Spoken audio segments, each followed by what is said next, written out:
예, 우리 오늘 은혜 나눌 말씀은 마가복음 이어서 1장 16절에서 20절 말씀입니다. 마가복음 1장 16절에서 20절. 예, 우리 한 목소리로 같이 읽겠습니다. 시작. 갈릴리 해변으로 지나가시다가 시몬과 그 형제 안드레가 바다에 금을 던지는 것을 보시니 그들은 어부라. 예수께서 이르시되 나를 따라오라. 내가 너희로 사람을 낚는 어부가 되게 하리라 하시니 곧 그물을 버려두고 따르니라. 좀 더 가시다가 세베대의 아들 야고보와 그 형제 요한을 보시니 그들도 배에 있어 그물을 깁는데 곧 부르시니 그 아버지 세베대를 품꾼들과 함께 배에 버려두고 예수를 따라가니라. 아멘. 오늘 말씀을 보면 예수님께서 이렇게 제자들을 부르시는 장면이 나옵니다. 우리 예수님이 이제 사역을 시작하시면서 이제 시험도 받으셨고 그랬지만 이제 우선 같이 하나님의 일을 하기 위해서 제자들을 이렇게 부르셨어요. 뽑으셨다는 얘기죠. 그래서 제자들을 이렇게 부르시는 장면이 나옵니다.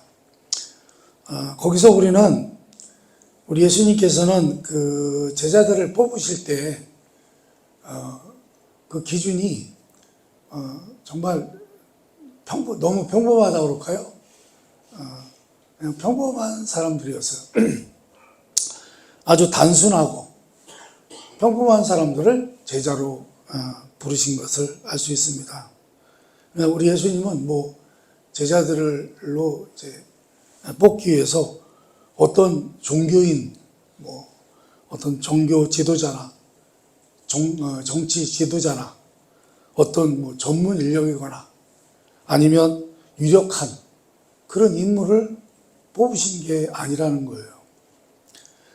우리 예수님은 아주 그냥 정말 매우 단순하고 지극히 평범한 사람들을 뽑으셨다는 거예요, 제자로. 그 사람들은 어떻게 해요? 모든 일상의 사람들과 마찬가지로 그냥 그들의 삶에 있어서 예수님이 뽑으신 사람들을 보니까 누구예요? 뭐 하는 사람들이에요? 어부죠. 물가에서 물에서 고기 잡는 그런 어부들이었습니다. 정말 평범한 사람들이죠. 어촌의 어부, 농촌의 농부, 정말 평범한 사람들이죠.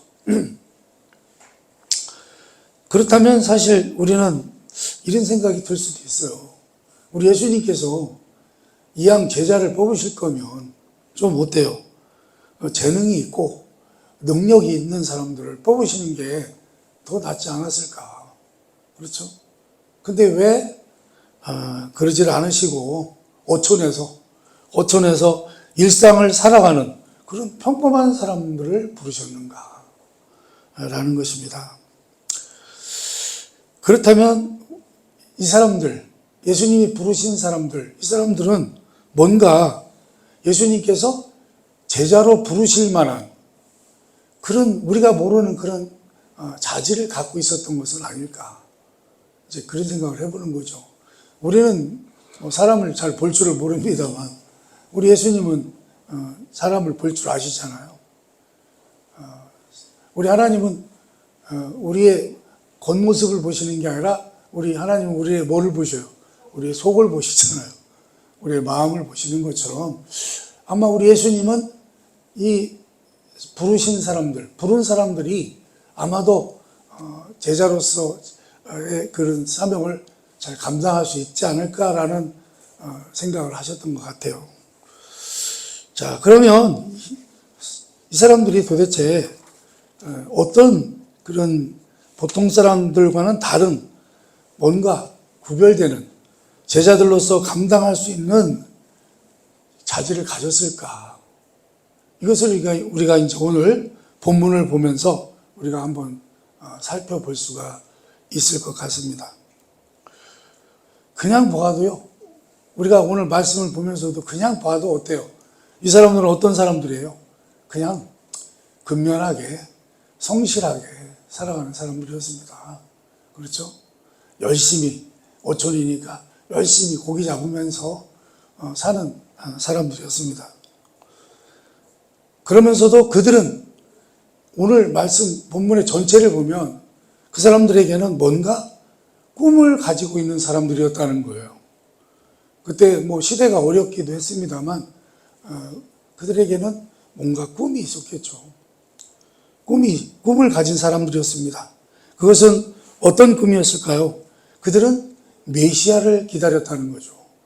메시아를 기다렸고 그 메시아를 받아들일 준비가 돼 있는 사람들이었다는 거예요.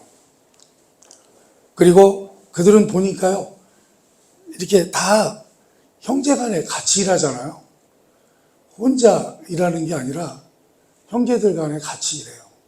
또 어떤 이들은 아버지하고 또 어떤 일꾼들하고 이렇게 같이 일을 합니다. 그러니까 이 사람들은 어떤 사람들이에요? 그들은 협력하며 살아갈 줄 아는 사람들이었다는 거예요. 이렇게 협력하면서. 그들은 또한 어떻게 보면 그 삶의 자리에서 어느 정도 성공을 이룬 사람들이었습니다. 그러니까 어촌 그 바닥에서는 그래도 나름 잘 나가는 사람들이었다는 거죠. 우리가 볼 때는 뭐 어촌? 지금은 상당히 달라졌습니다만 과거에 어촌 하면은 상당히 좀 어렵게 사는 사람들로 우리가 인식을 했었습니다만 아무튼 그들은 어때요? 그 자신들의 삶의 자리에서도 어느 정도 성공을 이루었고 또 이 사람들은 희생적이고 사려가 깊은 사람들이었을 것이다. 이제 뭐 그런 생각을 하게 됩니다. 그리고 우리는 그들의 모습을 보면서 이 사람들은 사실은 유대인들이잖아요. 유대인들은 여러분 하나님으로부터 뭘 받았어요? 율법을 받았잖아요. 율법을 받은 사람들이에요. 하나님 나라에서 사는 방법을 배운 사람들이죠. 율법을 배운 사람들이에요. 보통 이방인들하고는 다르죠. 이방 민족하고는 다른 게 뭐냐면 이 사람들은 하나님의 율법을 알고 그게 조금 변질되긴 했습니다만 아무튼 율법을 통해서 그들이 하나님을 아는 사람들이었다는 거죠. 그러다 보니까 어떻게 보면 율법을 통해서 예수님을 따를 수 있는 그런 어느 정도의 교육이 이루어진 사람이었다라고 볼 수 있습니다. 우리가 이제 지난주에도 제가 그런 비슷한 말씀을 드렸습니다만 그래서 여러분 예수님께서 부르신 사람들 한마디로 그들은 어떻게 해요? 자신의 삶의 자리에서 평범하지만 그래도 나름 이렇게 자신들을 드러내면서 이렇게 잘 살아가는 그런 사람들이었다는 것입니다. 근데요, 이런 모습들을 우리가 성경에 보면 하나님께서는 일꾼들을 뽑으실 때 비슷해요. 내용이 비슷한 장면들이 많이 나옵니다. 우리 하나님께서 그 일꾼들을 뽑으실 때 어떤 사람들을 뽑으셨는지를 살펴보면 우리가 이런 사실들을 우리가 볼 수 있는데요. 여러분 선지자 중에 아모스라고 있잖아요. 아모스 선지자가 사실은 그 선지자가 되긴 했는데 그 사람이 선지자가 되기 전에는 어떤 사람이었나? 그걸 한번 읽어볼까요? 아모스 7장 14절서부터 15절입니다. 한번 같이 읽어봅니다. 시작. 아모스가 아마샤에게 대답하여 이르되 나는 선지자가 아니며 선지자의 아들도 아니라 나는 목자요 뽕나무를 재배하는 자로서 양떼를 따를 때에 여호와께서 나를 데려다가 여호와께서 내게 이르시기를 내 백성 이스라엘에게 예언하라 하셨나니. 아멘. 이 아모스는 원래 뭐 하던 사람이에요? 선지자하고는 아무런 관계도 없어요. 자기들의 뭐 조상이 선지자도 아니었고 어떤 선지자로서의 연관이 없어요. 이 사람은 어떤 사람이에요? 그냥 양치는 목자요. 양치는 목자에다가 뭐예요? 뽕나무를 재배하는 사람이었습니다. 뽕나무를 왜 재배했나는 모르겠습니다만 우리도 뽕나무를 한때 많이 재배했던 적이 있었어요. 우리 어렸을 때만 해도 가는 데마다 뽕나무가 있었고요. 그런 뽕나무를 왜 키웠냐면 누에를 기르기 위해서. 누에. 그래서 누에에서 뭘 뽑아내려고? 씨를 뽑아내려고. 그걸 명주실이라고 그러나요? 그러니까 비단을 옛날로 말하면 비단을 만드는 그런 씨를 만들려고 뽕나무를 많이 심었습니다. 그래서 아마 지금도 뽕나무들이 많아요. 산에 보면 뽕나무에서도 또 열매도 맛있죠. 오디라고. 예, 오디. 그래서 이 뽕나무를 재배하는 사람이었습니다. 왜 재배했나는 모르겠습니다만, 그것까지는 알 필요가 없겠습니다만, 아무튼 이 사람도 어떤 사람이에요? 그냥 지극히 평범한 사람이었어요. 평범한 사람이었습니다. 평범한 사람, 그냥 자기가 맡은 일을 하면서 묵묵히 살아가는 사람이었습니다. 그런데 어떻게 해요? 하나님께서 어느 날 부르신 거예요. 오늘 말씀에 나오는 것처럼 내가 양을 따를 때, 그러니까 양을 기를 때 여호와께서 자기를 부르시더라는 거예요. 데려다가 야, 너 가서 이스라엘에게 가서 예언해라. 그러니까 선지자 노릇을 해라. 그러셨다는 거예요.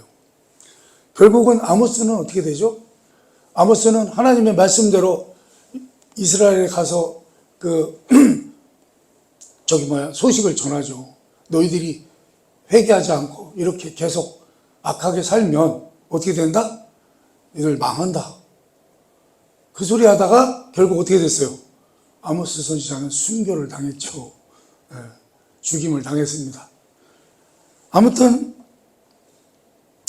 이제 엘리사를 또 부르신 장면이 나오는데 엘리사, 그 유명한 엘리사 선지자, 유명한 선지자인데 열왕기상 19장 19절을 한번 읽어봅니다. 시작.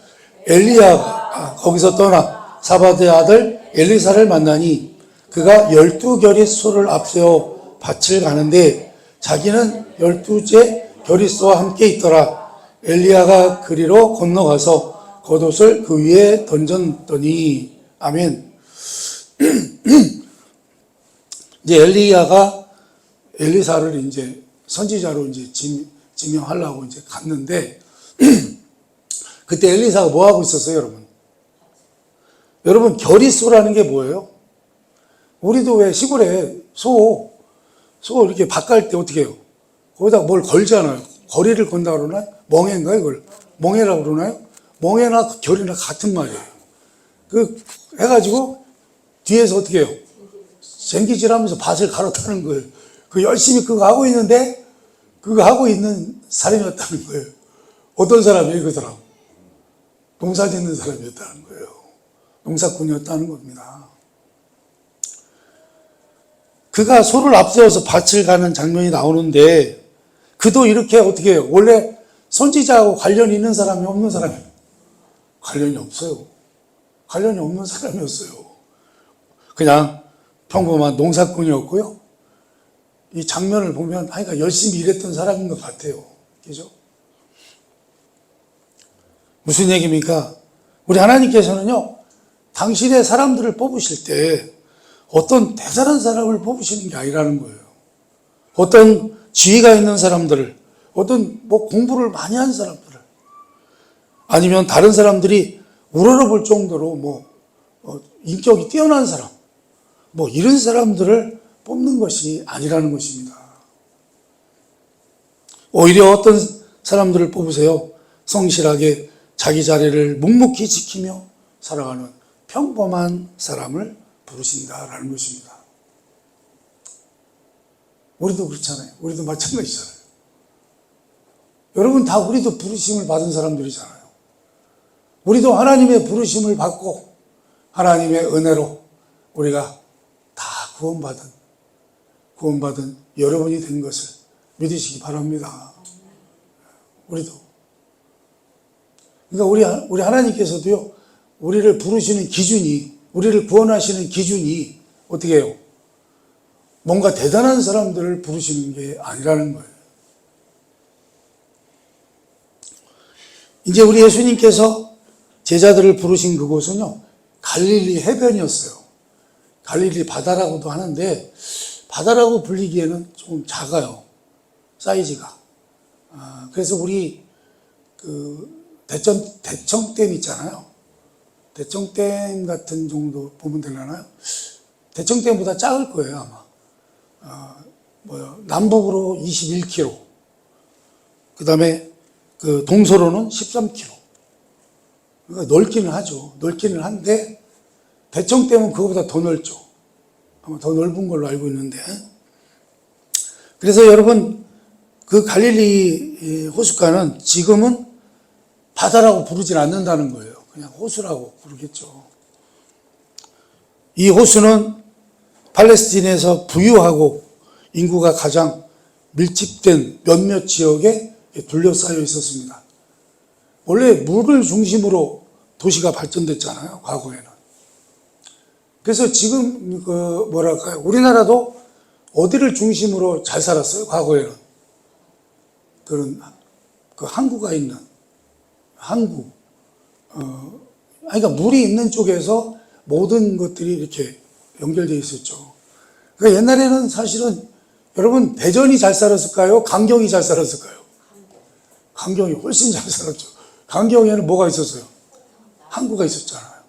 거기서 무역하는 배들도 왔다 갔다 했고, 이제 그런 식이죠. 그래서 여러분, 이 갈릴리는 상당히 큰 도시들로 이렇게 번창해 나가는 그런 지역이었는데요. 이것은 우리 예수님의 사역지였습니다. 우리 예수님이 어디서 활동을 하세요? 거의. 이 갈릴리에서요, 왔다 갔다 하시면서 건너편으로 건너갔다가 이쪽으로 왔다가 저쪽으로 왔다가 저쪽으로 건너가면 이방 땅, 이쪽으로 건너오면 유대 땅. 그런 식이었어요. 그래서 왔다 갔다 하시면서 하나님 나라를 전하셨습니다. 그때 뭐 하셨어요? 많은 병자들을 치료하셨고요. 이 지역을 돌면서 귀신을 쫓아내시고 많은 각색 병자들을 다 고치시면서 복음을 전하셨습니다. 그렇죠? 하나님 나라가 가까웠으니 회개하고 복음을 믿으라. 그러신 거죠. 제자들도 이곳에서 훈련을 받았다고 볼 수 있습니다. 이곳은 예수님의 선교 본부였습니다. 이 갈릴리 호수를 중심으로 예수님의 사역이 이루어졌습니다. 예수님의 제자들은요, 꿈을 가진 사람들이었습니다. 여러분, 사실은 어떤 사람들이 꿈을 갖습니까? 사실 꿈이 없이 산다고 하는 것은 참 불행한 일인데, 그 당시에 이스라엘 사람들은 꿈이 있을 수밖에 없었죠. 어떤 꿈이 있었어요? 메시아가 와서 자신들의 나라를 회복시켜 주시기를. 그렇죠? 회복시켜 주시기를. 그런 꿈이 있었고요. 아마 그러한 마음들을 마음속에다 이렇게 담고 살았던 것 같습니다. 자, 그래서 예수님의 제자들로 부르심 받은 이 사람들은요, 메시아를 기다리면서 그분을 따를 준비가 돼 있었다는 거예요. 이를 위해 어떠한 대가도 치를 용의가 있었습니다. 그들의 자질은요, 그리스도를 따르기 위해서라면 기꺼이 모든 것을 희생하겠다고 하는 의지도 있었다는 거예요. 저도요, 처음에 은혜 받고 나서는 어떤 생각을 했냐면, 내가 우리 주님을 위해서라면 죽으면 죽으리라. 사실 이런 각오가 있었어요. 그게 이제 지금은 많이 식었습니다만. 여러분, 사실 당시 많은 사람들이 메시아를 기다리고 있었지만 실제로 그분을 따르려고 준비된 사람은 거의 없었습니다. 그리고요, 사실 따른다고 할지라도, 우리 예수님을 따른다고 할지라도 그동안 자기가 해왔던 그런 모든 것들을 포기하고, 그런 생업들을 포기하고, 부모 형제들을 다 포기하고 예수님을 따르려는 사람은 없었을 것입니다. 그렇죠? 그러나 이 사람들은요, 기꺼이 예수님을 따르려고 결심했고 실제로 그분을 따랐다는 거예요. 놀랍지 않습니까, 여러분? 예수님이 부르시자, 오늘 장면 보세요. 예수님이 부르시자 즉각 우리 예수님을 따랐어요.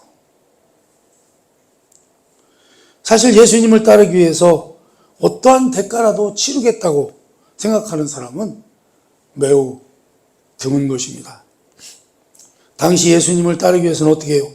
모든 것을 포기해야 합니다. 뭘 포기해요? 직업, 사업, 가정, 모든 여건, 친구들, 가족들 다 포기해야 됩니다. 이걸 어떻게 포기를 해? 정말 어려운 일이죠. 마태복음 10장 37절에서 39절입니다. 한번 읽어봅니다. 시작. 아버지나 어머니를 나보다 더 사랑하는 자는 내게 합당하지 아니하고 아들이나 딸을 나보다 더 사랑하는 자도 내게 합당하지 아니하며 또 자기 십자가를 지고 나를 따르지 않는 자도 내게 합당하지 아니하니라. 자기 목숨을 얻는 자는 잃을 것이요 나를 위하여 목숨을 잃는 자는 얻으리라. 아멘. 그렇기 때문에 우리 예수님은 쉽고 안락한 삶을 사는 사람들을 뽑지 않으셨어요. 우리 예수님은 실제 삶의 현장에서 나름 치열하게 사는 사람들을 부르셨다는 거예요. 왜 부르셨습니까? 삶을 허비하라고 부르신 것이 아니라 삶을 투자하라고 부르셨다는 것입니다. 우리 예수님께서 부르신 주된 목적이 뭐죠?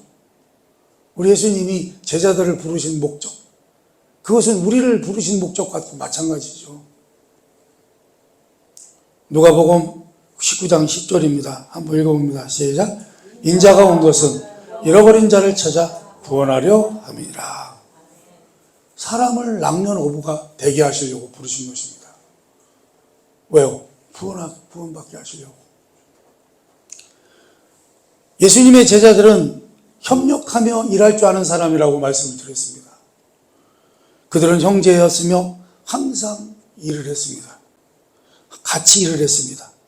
그들이 함께 일하고 있었다는 사실은 적어도 세 가지 점을 생각하게 합니다. 그들에게는요, 서로 사랑하면서 돌아보도록 가르친 좋은 부모님이 계셨다는 거예요. 그런 좋은 부모님의 그러한 훌륭한 교육이 있었다는 것입니다. 여러분, 그들은 밀접하게 결합된 가족, 즉 가족들과 함께 계속 함께 일해왔다는 것입니다. 그들은 삶을 통해서 형제의 우애를 유지하면서 부모의 가르침을 따랐다는 점입니다. 여러분, 사실은 제자들의 형제 우애하고 협력하는 정신은, 이것은 사실은 우리 그리스도인들이 따라야 되는 그런 요구이기도 한 것입니다. 그렇죠? 왜냐하면 그리스도께서 세우시는 나라의 특징은 그것은 형제 우애 정신으로 따르는 나라이기 때문입니다. 베드로전서 1장 22절을 한번 보겠습니다. 1장 22절 한번 읽어봅니다. 시작. 너희가 진리를 순종함으로 너희 영혼을 깨끗하게 하여 거짓이 없이 형제를 사랑하기에 이르렀으니 마음으로 뜨겁게 서로 사랑하라. 아멘. 여러분, 예수님의 제자들은 나름대로 자신들이 살아가는 삶의 자리에서 성공한 사람들이었을 것이라고 말씀드렸습니다. 그러면서도 그들은요, 희생적이며 사려 깊은 사람들이었습니다. 세베대와 그의 아들 야고보와 요한은요, 제법 성공한 사업가였어요. 우리가 읽은 본문에도 나오지만 그들은 예수님을 따를 때에도 어떻게 해요? 자기 아버지를 싹군과 함께 남겨두고 떠났다고 이렇게 얘기를 해요. 여러분, 여기에 일꾼이 뭘 싹구리 뭘 뜻해요? 무슨 얘기예요? 자기 밑에 누가 있었다는 거예요. 일꾼이 있었다는 거예요. 직원이 있었다는 거예요. 회사로 말하면 월급으로 부리는 사람이 있었다는 거예요.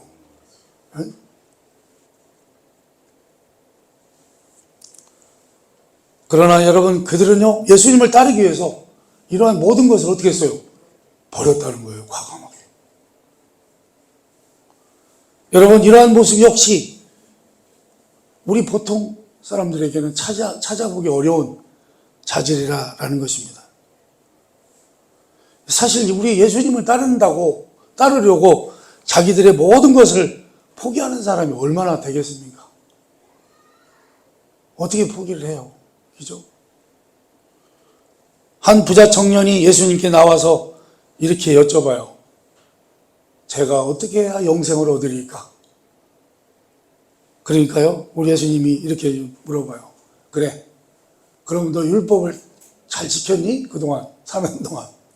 그러니까 그 청년이 이렇게 대답해요. 아주 으쭐하면서 자랑스럽게 이렇게 대답해요. 저는요, 어려서부터 잘 지켰습니다. 어려서부터 뭘 지켜요? 율법을 잘 지켰다는 거예요. 그러니까 우리 예수님께서요, 그렇게 대답하는 그의 모습을 사랑스럽게 보셨어요. 보면서 뭐라고 말씀하셨나요? 한번 읽어봅시다. 마가복음 10장 21절입니다. 한번 읽어봅니다. 시작. 예수께서 그를 보시고 사랑하사 이르시되 내게 아직도 한 가지 부족한 것이 있으니 내가 있는 것을 팔아 가난한 자들에게 주라. 그리하면 하늘에서 보화가 내게 있으리라. 그리고 와서 나를 따르라 하시니. 아멘.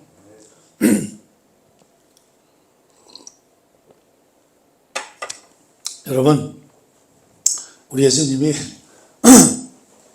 그래, 잘했다. 율법을 잘 지켰어. 그래, 하나님을 사랑하고 이웃을 사랑하고 좋아, 잘했어. 그런데 한 가지 부족한 게 있는데, 네가 지금 가지고 있는 거 있지? 그거 다 팔아서 가난한 사람들한테 다 나눠주고 그리고 나를 따라오너라. 그러니까 이 청년이 어떻게 해요? 뭐라고 써있냐면요, 재물이 많은 거로, 재물이 많은 거로. 이 말씀으로 인하여 슬픈 기색을 띠고 근심하며 돌아갔답니다.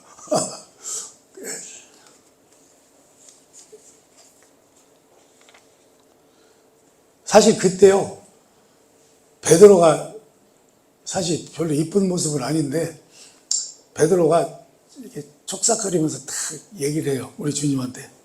주님, 그 청년을 보면서 그래요. 그렇게 말씀하시니까 그러니까 부자가 하나님 나라 들어가기는 어렵다. 이제 그런 말씀을 하시는데, 그때 베드로가 이렇게 얘기해요. 주님, 우리는요, 모든 것을 버리고 주님을 따랐습니다.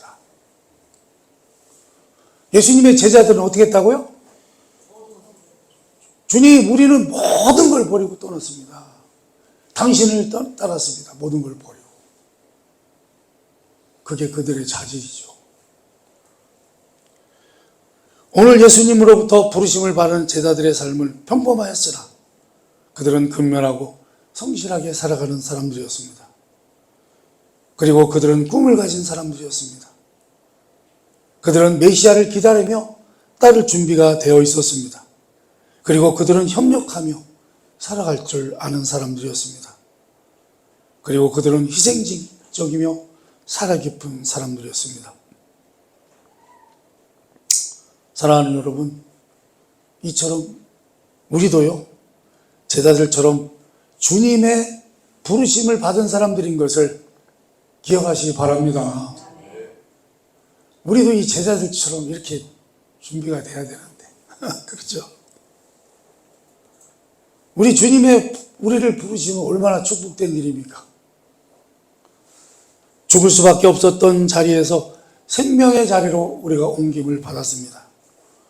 소망이 없었던 삶에서 이제 소망을 가지고 살게 되었습니다. 이제 하나님의 자녀로 살아가게 되었습니다. 이제 우리도 어떻게 해요?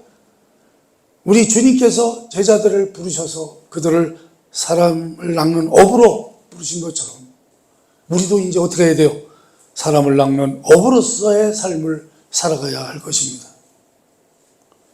그러니 여러분, 이제 우리도 하나님께 부르심을 받은 사람답게 빛과 이 땅에 사는 동안 빛과 소금된 삶을 살아내는 여러분 다 되시기를 바랍니다. 이제 예수님을 따르는 자로서 그분을 늘 닮아가는 삶을 살아가므로 그리스도의 향기를 나타내며 살아가는 여러분 되시기를 주님의 이름으로 축원합니다. 기도하겠습니다.